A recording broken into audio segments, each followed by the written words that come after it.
Hello everyone, this is Warhawk Beyond 2040 and welcome to another edition of the Jazz Album 1986 review series, where on the 24th day of every month of 2026 I will handpick and discuss one jazz album that was released in 1986. So whether it's a favourite album of mine or an important album or an album that some might not be aware of, everything will be up for grabs, and this will be part of a countdown leading up to my 40th birthday, where this monthly review series will conclude on December 24th, 2026, where I will count down from the bottom all the way to the top every single album that I discussed throughout 2026. And I will throw in a couple of honourable mentions as well. So we kicked off this monthly review series back in January 24th, 2026, where I discussed the self-titled debut album of the Chick Corea Electric Band. And on February 24th, 2026, I discussed Special Effects Slice of Life. And on March 24th, 2026, I discussed Yellow Jackets Shades. And on April 24th, 2026, I discussed Pat Metheny and Ornette Coleman Song X. And on May 24th, 2026, I discussed Lyle May's self titled debut album. And on June 24th, 2026, I discussed Mike Stern Upside Downside. And on July 24th, 2026, I discussed Eddie Daniels' Breakthrough. And I mentioned at the end of that edition, for the next edition of this series, I am going to be discussing another album that came out in 1986. And this time it's from a gentleman who many, and rightly so, considered to be the greatest musician in history, and he was regarded as perhaps the greatest trumpet player that ever lived. And he was a major force since bursting onto the scene back in the 1950s. And he had seen it all, done it all, and played and collaborated with just about every single name there was. And he was considered by all to be the most important and iconic band leader of all time, and was responsible for launching the careers of so many big names in the jazz world. And he was the ultimate musical chameleon. He never repeated himself, he was always reinventing himself, refining his sound, and constantly adapting with the times. When many were lost and burned out creatively, this guy was always moving on to the next thing and searching for what the next thing was going to be. And he did it as good as anybody that had ever picked up an instrument. And the 1980s was an important decade for this musician, as once again he adapted with the times and embraced all aspects of technology. And this is a gentleman who, quite frankly, in my opinion, needs no introduction whatsoever. I am talking about, of course, the one and only legendary trumpeter, composer, and bandleader, Miles Davis. And this is his debut album for the Warner Brothers label, and this one is called Tutu.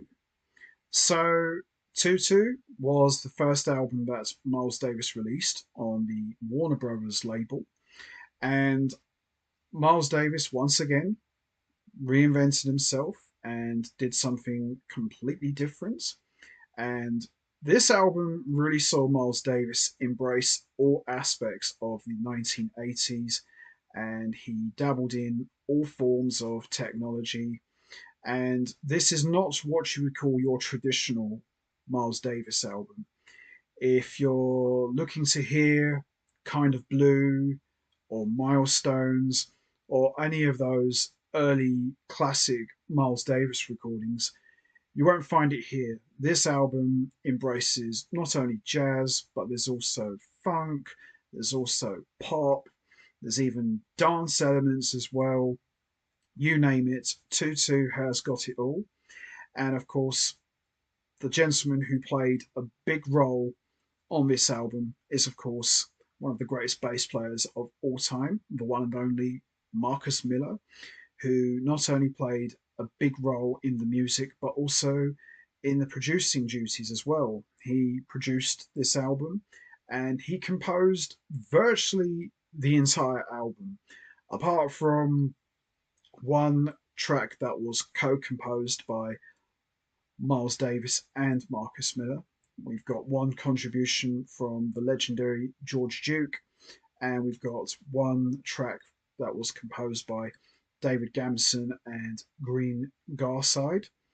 Other than that, this is all Marcus Miller, but this is still very much a Miles Davis album. His influence, his sound, his playing can be heard all throughout this album.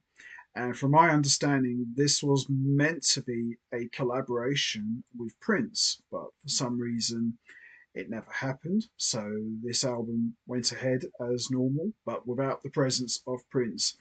But this album, top to bottom, is very good. It's very commercial for Miles Davis standards, but there is some incredible trumpet playing, as you'd expect from Miles Davis. Marcus Miller is all over this album with funky bass work, and there's so many different influences on this album. You can hear elements of jazz, pop, rock, funk, obviously fusion as well.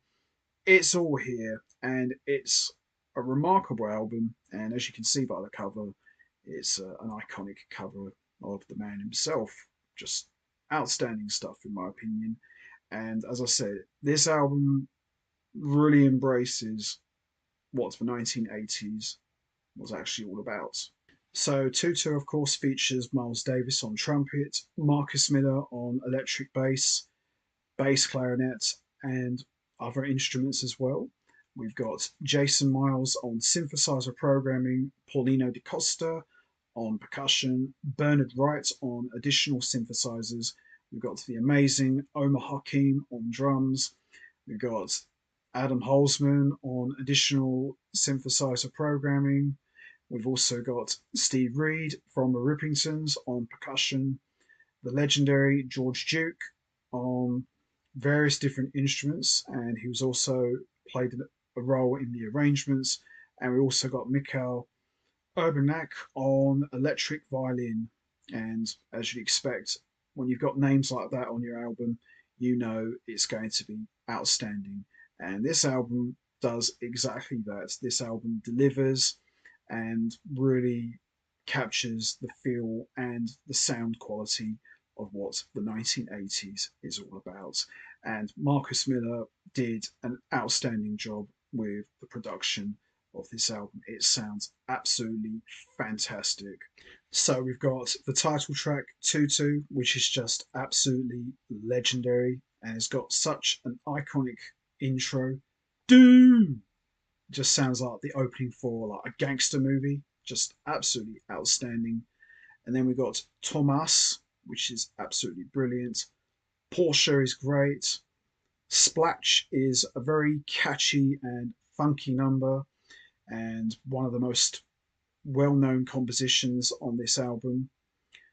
Backyard Ritual is amazing. Perfect Way is brilliant. Don't Lose Your Mind is great. And Full Nelson is brilliant. Top to bottom, Tutu is an absolute classic, one of Miles Davis' most important and finest albums of the decade. And Miles Davis proving once again that no matter what decade or time it is, he's right there in the thick of things and he's going to adapt like no other.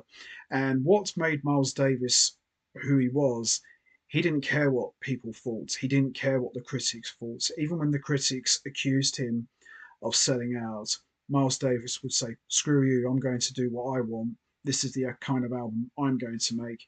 If you don't like it, too bad." And that's exactly what we have here with Tutu. It shows Miles Davis was incredibly fearless, a risk taker, and not afraid to try new things. And that's one of the main things why Miles Davis endured for so many decades. He was constantly reinventing himself, and that's what I loved about him. And you could take any Miles Davis album from any decade, put them up against each other, they wouldn't sound the same. And that's what made him such a legendary figure. He stood the test of time, and he knew when it was time to adapt and move on. And this album is as 80s as it gets, but it still sounds so fresh after all these years. It hasn't dated, it hasn't got that typical 80s sound. It sounds like it was made today. And Miles Davis always kept an eye on what was going on, and he always saw the bigger picture and embraced the future at a time when most people weren't sure what their future held. But Miles Davis said, "That's where I'm going, that's what I'm doing." And just an outstanding album, in my opinion. One of the absolute best albums that came out in 1986. And the standout tracks for me are the title track Tutu, Porsche, Splatch, Perfect Way, and Full Nelson. But the whole album, top to bottom, is incredibly strong.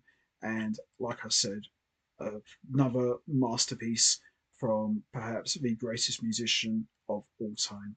And he's on top form, Miles Davis. Some brilliant trumpet playing. Marcus Miller's getting down and dirty on the bass, and he's a great bass clarinet player as well. There's some tracks where he's playing bass clarinet, just all round great. The team of Miles Davis and Marcus Miller was just magic. It truly was. So there you have it. Miles Davis, Tutu, one of the best albums of all time and one of the finest to ever come out in 1986. Tremendous album and an absolute classic, in my opinion. Fantastic. So that's going to be it from me. I am going to wrap this up now. What's your thoughts on Miles Davis Tutu? Did you enjoy it? Do you consider it to be one of the best albums of 1986? And what's your favourite track from Tutu? Is it the title track, Tomas, Porsche, Splatch, Backyard Ritual, Perfect Way, Don't Lose Your Mind, or Full Nelson? There's no right or wrong answer. We all have our favourite tracks. You know what to do, guys. Hit the like button, hit the subscribe button, leave your thoughts and comments down below, and I will see all of you next month for another edition of the Jazz Album 1986 review series, where I am going to be talking about another Jazz Album 1986 release. So make sure you don't miss that. So until next time, take care, everybody, and stay safe. And once again, as always, much appreciated. Thanks for listening.